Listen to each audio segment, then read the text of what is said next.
Hello and welcome to EV Platform. In this episode, we're having the conversation of whether Blake should upgrade his Nissan LEAF that he currently owns to a nice brand new MG5, and will it suit his work, the range, he's got space for 2 kids, etc, etc.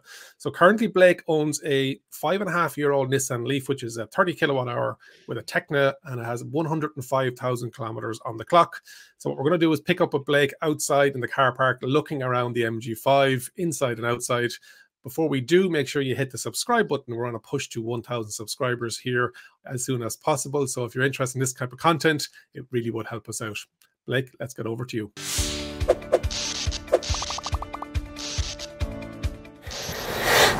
The interior of the MG5 Long Range, it's okay. You know, we got to think about this on a relative scale. So this is a seriously cheap electric vehicle. Really, really cheap. Incredible what you get for the money. So if we set the bar by that standards, it's really, really good. I get everything, all the creature comforts in here. But you know, as we go around the car, the feel of the steering wheel and the leathers, the buttons are plastic, the scratchy plastics, the stitching in the seats, the feel of the seats, the leather, the materials, you know, it's not great. You're looking around here going, what's gorgeous? Is it a beautiful design? No. But it's about ticking boxes, isn't it? Because this is a functional car. For me, if we're thinking about upgrading from the 30 kilowatt hour Nissan LEAF, no, the LEAF is a little bit nicer. The leather just feels a bit nicer. The materials are nicer.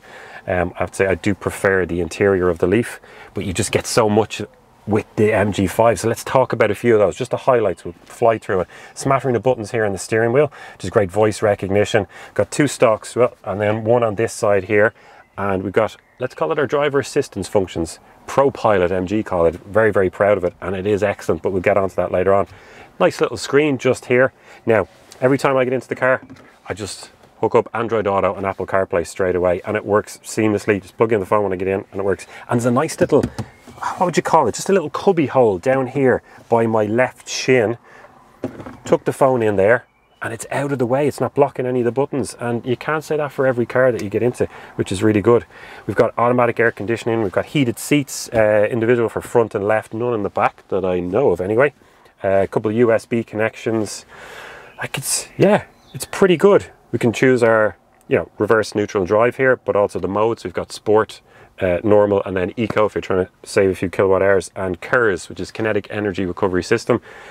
Regen, basically, and you've got 3 different levels of that. You know, it's fine. So the MG5 Long Range from the outside, it's not exactly remarkable, is it? I mean, nothing wrong with it, don't get me wrong. I like the estate form factor, I have to say. You know, it's got roof rails for a little bit of character upside.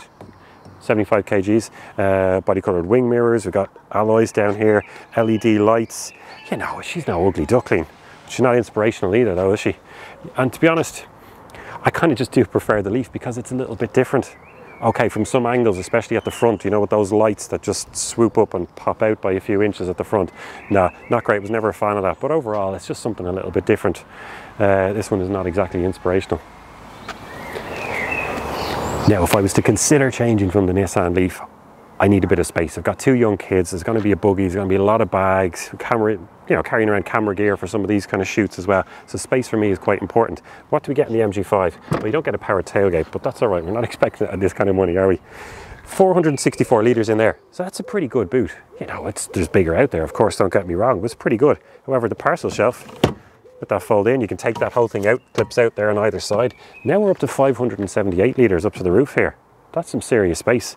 Fold down the back seats as well, you got a 40-60 split there about, and now you're out to 1,450 litres. So if you don't need your back seats, but you need a lot of space, that is pretty good.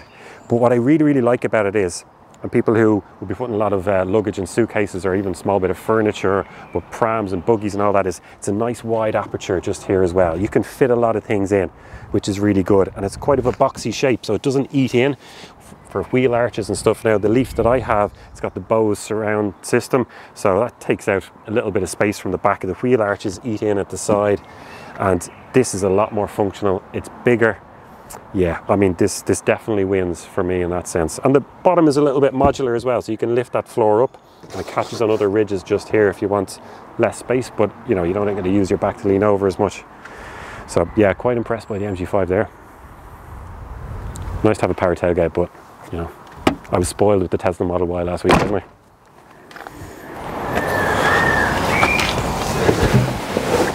So in terms of interior space, so if I'm thinking about changing up from the Leaf, remember I got 2 young kids, they're going to be growing up as well, so we've got baby seats at the moment in the back, and then they're going to need a little bit of leg space as they get older as well. But what do we have? We've got rake and reach here on the steering wheel, which is great to have. Now I'm 6'2", 1.89 meters, so that's as far as the seat can come back, and do you know what, it's not fully comfortable. I'd have to go forward a little bit. So even someone who's 6'5", 6'6" even would find this okay as well, I'd say, especially with the rake and reach, so you can move the steering wheel to where you feel comfortable. I'd say something like that would be pretty comfortable for me. Battery pack under the floor as well, so you just lifts you up that little bit higher than you think you would looking at the form of the car. I mean, not SUV kind of height, but you know what, not far off the likes of the Kona and stuff. I mean, it wouldn't be too much different than that. But let's jump in the back and see what it's like in there. So what's it like in terms of space, and comparing that to the Leaf? Now, I've had the Leaf for about 4 years and 2 kids have been growing up in it, so pretty used to it. In this one, I've put the baby seats in the back a few times as well, just to get a feel for it and compare the two. So look, I'll sit into it. Now, as we know, that seat is set for me at 6'2" in a comfortable position. Can I fit in here? Yeah, I can. Now my knees are just about touching the back of it, but you know, in reality, if you do happen to have 4 or 5 adults that are 6'2" or above, you just ask the driver in front, move forward a couple of inches. They'll be absolutely fine there, and you'll have plenty of space. You can tuck your toes underneath, fine. I mean, the floor is raised up a little bit, so you don't have a huge amount of support just under your legs there, but look, it's absolutely fine. And then if you move over into the middle seat just here, flat floor across the ground, which is absolutely brilliant, so it's a lot more comfortable for that person in the middle. 2 USB connections there, a fan as well. Now, in terms of me changing from the Leaf to this, it's roughly the same, really. Do you know what? If there is a difference in it, it's markedly small. So with those kind of, what we do is we put our toddler into the seat behind the driver, because his legs just drop down off a kind of a booster seat style, so it doesn't matter, I can go all the way back. But if we put the younger baby seat in here, then those ones, they come out a little bit further and you get the legs hanging over the end as well, and it would get a little bit tight. I would have to move forward, but I think that's going to be the case in most cars. Even when I had the Model Y, there wasn't a huge amount of space if I was to put my youngest in their child seat in behind me either. So do you know what, MG5 is doing pretty well. I think that's enough for me there. You got my thoughts on the interior and the exterior of the MG5. Derek, what do you make of this, the MG5 Long Range? Because you've had it on a couple of occasions now. Do you like the look of it outside, you know, especially in comparison to the Leaf? And how did you find the space inside? Because you have a dog as well, so you did need a little bit of space the odd time. Yeah, outside looks, I like it. And the refresh version coming down the line, I like that as well. So like you, Blake, I like that estate form factor. And some people are like, oh no, it looks like an old Volkswagen Passat from 1997. But you know what? I think the value for money, and it does exactly what it says in the tin. Space inside, the boot obviously is an estate, really versatile. And yes, we have a dog. I've done a couple of road trips with her, and on the back seat, keeping an eye on me driving. Height-wise, we're both 6'2", 188, 187 centimeters. And so I find sometimes I'd like to be down a bit lower, and that battery pack is in underneath for driving wise. And I know you referenced it in the video that the rear passenger and that footwell, but it probably would only take me going up a couple of bits on the chair, the electrically adjustable chair, the driver's seat, and be able to get my feet in underneath, because I had had some people saying that they'd like a bit more of a footwell for passengers. But overall, value for money and versatility, I think it's a great car.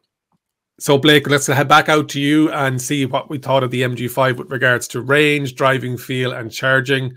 Let's head back over to Blake outside.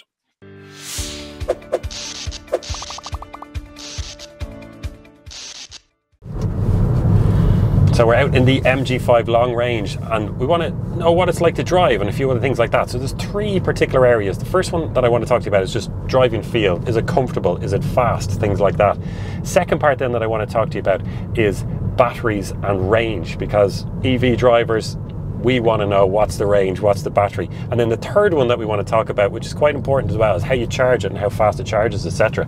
So driving feel, we're coming around a little chicane here, and sharp left into a sharp right, and it lolls a little bit, no question about it. The suspension is softly sprung. Now that's great for roundabouts taking bumps. We're on 16-inch here, kind of bigger, squishier tires as well. So yeah, it's relatively speaking, for the price, it's actually quite comfortable, I have to say. Doesn't loll about nearly as much as its bigger brother, the MGZ SEV. But now that we've come out of that corner there here, we're doing 45. Let's go back down to 40 because there's no one around me. The speed limit here is 80. So flick it up into sport mode. And we're going to floor it now in 3, 2, 1. Whoa, 50, 60, 70, 80. Whoa, slow down, take your foot off. And it actually struggled for traction there, even at 40 kilometers an hour as I floored it. And that is a big thing. So when I talk about, you know, the traffic lights, this being a sleeper and burning people off the line, in wet weather, you plant your foot.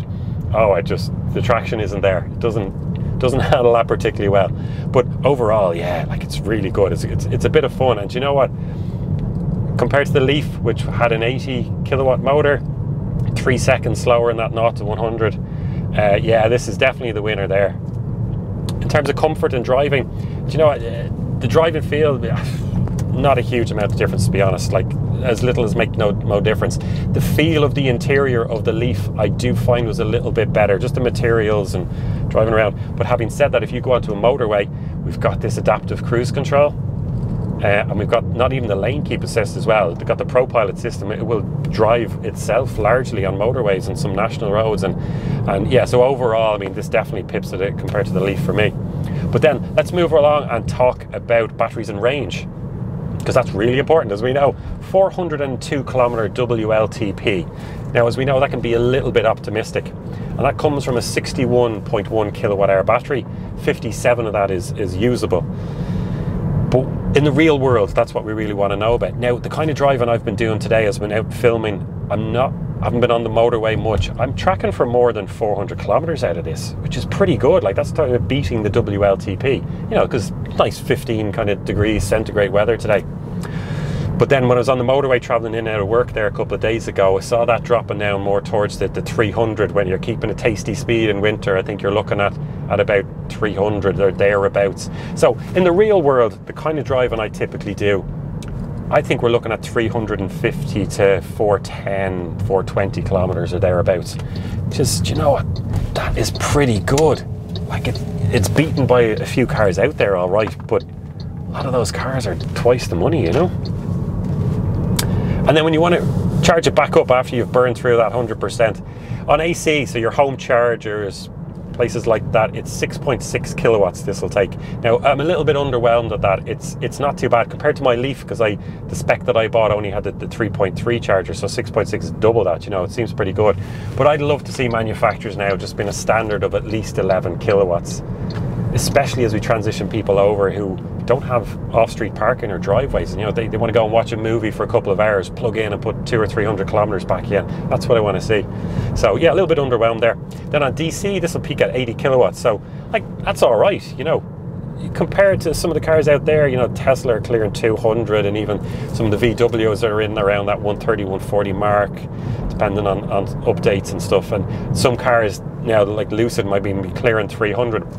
So it doesn't sound great in that sense, but the reality is that pretty much every charger, DC charger in Ireland, is 50 kilowatts.